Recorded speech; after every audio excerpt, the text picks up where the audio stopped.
വയനാട് 900 കണ്ടിയിലെ റിസോർട്ടിൽ യുവതി അപകടത്തിൽ മരിച്ച സംഭവം റിസോർട്ട് മാനേജറും സൂപ്പർവൈസറും അറസ്റ്റിലാണ്. Manager KP Swachhanda, supervisor Anurag എന്നിവരാണ് അറസ്റ്റിലായത്.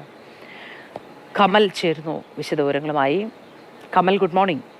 ഈ രണ്ടുപേരുടെ അറസ്റ്റിനെ തുടർന്നുള്ള വിശദാംശങ്ങൾ എന്താണ്? ഇതിന് ലൈസൻസ് ഇല്ലാതെ പ്രവർത്തിച്ചു വരുന്ന സംവിധാനം റിസോർട്ടാണല്ലോ.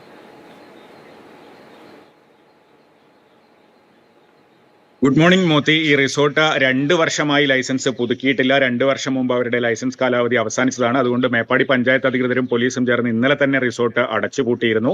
ഇപ്പോൾ ഈ മാനേജർ സ്വച്ഛന്ദിനെയും അതുപോലെ സൂപ്പർവൈസർ അനുരാഗിനെയും അറസ്റ്റ് ചെയ്തിരിക്കുന്നത് മനഃപൂർവ്വമല്ലാത്ത നരഹത്യാ കുറ്റം ചുമത്തിയാണ്. ഇന്നലെ പോലീസ് നടത്തിയ പ്രാഥമിക പരിശോധനയിൽ, നമ്മൾ അവിടെ ഉള്ളപ്പോൾ തന്നെയാണ് പോലീസ് പരിശോധന നടത്തിയത്, മനസ്സിലായത് വേണ്ടത്ര സുരക്ഷയില്ലായിരുന്നു. അതായത് ഒരു ഷെഡ്, മരങ്ങൾ കൊണ്ട് നിർമ്മിച്ച് വൈക്കോൽ മേഞ്ഞ ഒരു ഷെഡിനകത്താണ് ഈ 4 ടെന്റുകളിലായി അതിഥികൾ താമസിച്ചിരുന്നത്.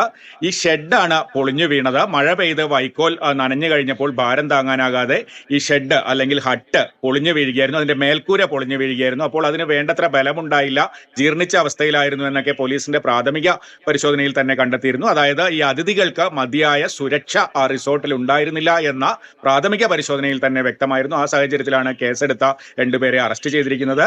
വയനാട്ടിലെ ഇത്തരം ടൂറിസം കേന്ദ്രങ്ങളുടെ ഒക്കെ സുരക്ഷ ഈ അവസരത്തിൽ ചർച്ചയാവുകയാണ് മോദി.